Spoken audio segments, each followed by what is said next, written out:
علامہ اقبال نے کیا خوب کہا ہے۔ علامہ اقبال نے قرآن اور حدیث کے حقائق کو جس طریقے سے اشعار کا جامع پہنایا ہے، وہ تو خود کہتے ہیں گوہر دریائے قرآن سفتام، میں نے قرآن مجید کے دریا سے موتی نکال کر اپنے اشعار کے اندر میں نے چن دیے ہیں، میرا کام اور کچھ نہیں ہے۔ موتی کوئی بھی غواص پیدا نہیں کرتا، دریا کی گہرائی سے نکال لاتا ہے۔ یہ میری حکمت نہیں ہے جو میرے اشعار میں ہے، یہ میں نے قرآن مجید کے دریا میں غوطہ زنی کر کے اس سے یہ موتی نکالے۔ گوہر دریائے قرآن سفتام۔ اب دیکھیے اسی حدیث کے اس ٹکڑے کو کیسے شعر میں لائے ہیں۔ از یک آئینی مسلمان زندہ است، پیکر ملت سے قرآن زندہ ہست۔ مسلمان کی زندگی تو ایک آئین کے بدولت ہے، یہ آئین قرآن۔ جو کہا تھا کبھی قائد اعظم مرحوم نے، جب پوچھا گیا تھا کہ آپ کے پاکستان کا دستور کیا ہوگا، کیا فرمایا تھا یاد کیجئے کہ ہمیں کسی نئے دستور کی ضرورت نہیں، ہمارا دستور 1400 برس پہلے طے ہو چکا ہے۔ یہ ہماری بدقسمتی ہے جو کچھ کہا تھا قائد اعظم نے کہ God has given us a golden opportunity to prove our worth as architects of a new state and let it not be said that we didn't prove equal to the task۔ میں معذرت کے ساتھ عرض کروں گا حضرت کہ واقعہ یہ ہے کہ ہم اس کے equal to the task ثابت نہیں ہوئے۔ قائد اعظم کا دیا ہوا پاکستان آج دنیا میں موجود نہیں ہے، اس کا ایک حصہ اپنے نام سے دستبردار ہو کر بنگلہ دیش بن چکا ہے، اس نے اپنی تاریخ کو خیر بات کہہ دیا ہے۔ حالانکہ مسلم لیگ کی جنم بھومی ڈھاکہ ہے، 1906 میں ڈھاکہ میں مسلم لیگ نے جنم لیا تھا، اور اگر وہ صرف ہم سے علیحدہ ہوتا یہ اکیرا صدمہ ہوتا، لیکن یہ کہ اس نے جب نام بدلا ہے در حقیقت اس نے اپنے تاریخ سے اپنے پس منظر سے استعفیٰ دیا ہے۔ یہ ہمارا دوہرا ہمارے لیے صدمے کی بات ہے۔ کیا دو یمن موجود نہیں ہیں؟ ان میں سے کوئی ایک بھی اپنا نام چھوڑنے کو تیار ہوگا؟ کیا دو جرمنی دنیا میں موجود نہیں ہیں؟ کوئی ایک بھی ان میں سے اپنا نام چھوڑے گا؟ کیا دو کوریا نہیں ہیں؟ دو ویتنام نہیں ہیں؟ تو کیا دو پاکستان نہیں ہو سکتے تھے؟ ہو سکتے تھے۔ میں یہ کہا کرتا ہوں کہ یہ گہرا صدمہ ہے علیحدگی، اور دوہرا صدمہ ہے، اور اس سے کہیں زیادہ بڑا کہ انہوں نے اپنا نام بدل دیا، اپنی آئیڈینٹی چینج کر دی، انہوں نے وہ نام اپنے ماتھے سے اتار کر خلیج بنگال کے اندر دبو دیا۔ یہ بہت بڑی سزا ہے جو ہمیں ملی ہے۔ کیوں ملی ہے؟ کہ ہم نے 25 برس تک اس جس کو کہا تھا کہ وہ ہمارا آئین ہے، اس کو آئین نہیں بنایا۔ ہم نے دنیا کے سامنے جھولیاں پساری، ہم نے طرح طرح کے نظاموں کو آزمایا، لیکن اس قرآن کی طرف پیش قدمی نہیں کی۔ اللہ تعالیٰ ڈھیل دیتا ہے لیکن سزا بھی بہت سخت ہوتی ہے۔ ان بطش ربک لشدید، وہ ہم پر کوڑا برسا ہے۔ تاریخ انسانی کی عظیم ترین شکستوں میں سے ایک شکست ہے کہ جو ہمارے ماتھے پر کلنک کے ٹیکے کی طرح موجود ہے۔ اللہ کرے کہ آئندہ یہ تاریخ اپنے آپ کو نہ دہرائے، لیکن میں عرض کر دیتا ہوں آپ سے، جو ہمارے لچھن ہیں، جو ہمارا طرز عمل ہے، جو ہمارے لیل و نہار ہیں، جو ہمارا انداز ہے، اللہ کے دین کا استہزاء اور تمسخر، جس طرح اللہ کے ساتھ مذاق ہم کر رہے ہیں، اس کا شاید اس سے بھی کہیں زیادہ برا نتیجہ نکلے۔ اللہ مجھے اور آپ کو اور ارض مقدس پاکستان کو اس انجام سے بچائے، لیکن اس کے لیے کام کرنا ہوگا۔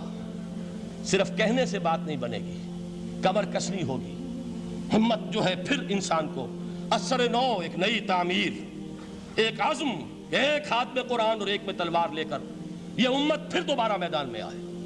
بہرحال عرض یہ کرنا تھا، اقبال کہتا ہے از یک آئینی مسلمان زندہ است، پیکرے ملت سے قرآن زندہ ہست، ماں ہما خاک و دل آگاہ اوست، اعتصامش کن کہ حبل اللہ اوست۔ تامو اس کو مضبوطی کے ساتھ، حبل اللہ یہی قرآن ہے۔ یہ یک آئینی اور پیکر قرآن کی زندگی، پیکر ملت کی زندگی جو ہے اس قرآن کی بدولت ہے۔ تو حضور نے کیا فرمایا؟ فتنے سے بچنے کا راستہ کون سا ہے؟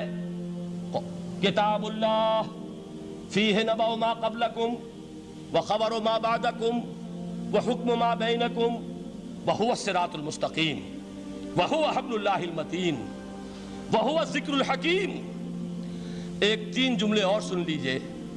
هو الذی لا یشبع منہ العلماء ولا یخلق عن کثرت الرد۔ یہ قرآن وہ شے ہے جس سے اہل علم کبھی سیر نہ ہو سکیں گے۔ ولا تنقضی عجائبہ، اس کے عجائب کبھی ختم نہیں ہوں گے۔ یہ ہیروں کی وہ کان نہیں ہے کہ جو کبھی خالی ہو جائے کہ سارے ہیرے نکل چکے اب مزید ہیرے نہیں ہیں، نہیں، علم اور حکمت کے ہیرے اور ہدایت اور حکمت کے موتی اس میں سے ابد الآباد تک نکلتے رہیں گے۔ ضرورت صرف کھودنے کی ہے، میں نے وہ لفظ استعمال کیا تھا۔ آج کا قرآن کھودنا ہوگا، آج کی ہدایت اس قرآن سے نکالنی ہوگی۔ قرآن جب نازل ہوا آن دی سرفیس بالکل ظاہر وہ تھی اس کی ہدایت جو اس دور کے لیے ضروری تھی۔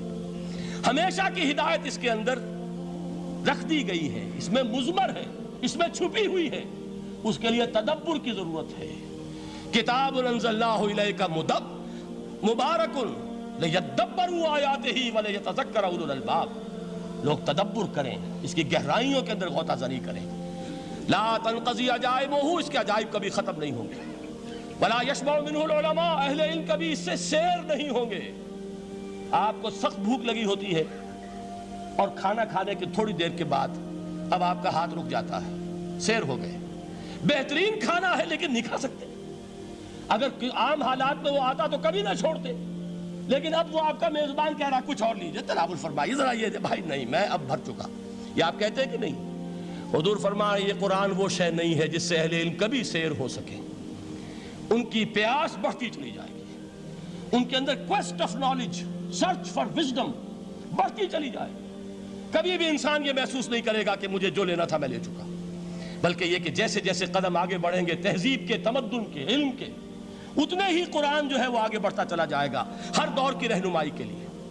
لا تنقضی عجائبہ ولا یخلق عن کثرت الرد، بار بار کے پڑھنے سے اس پر بوسیدگی طاری نہیں ہوگی۔ دنیا کی اور کتابیں ہیں، ایک دفعہ پڑھ لیں گے، 2 دفعہ پڑھ لیں گے، 3 دفعہ پڑھ لیں گے، 4 دفعہ پڑھ لیں گے، پھر جی نہیں چاہے گا۔ لیکن یہ کتاب وہ ہے، امام شافعی کا میں واقعہ آپ کو سناتا ہوں۔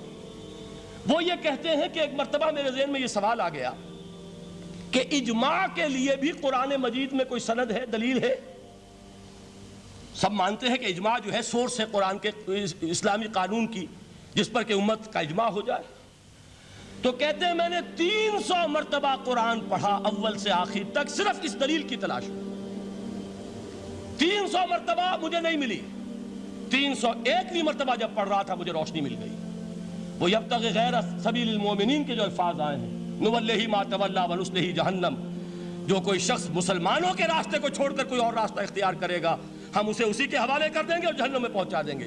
معلوم ہوا مسلمانوں کا جس پر اجماع ہو جائے اس کو بھی ایک سند حاصل ہے، یہ مسلمانوں کا مجمع علیہ ایک راستہ ہے، اس کو بھی ایک سند اور دلیل کی حیثیت حاصل ہے۔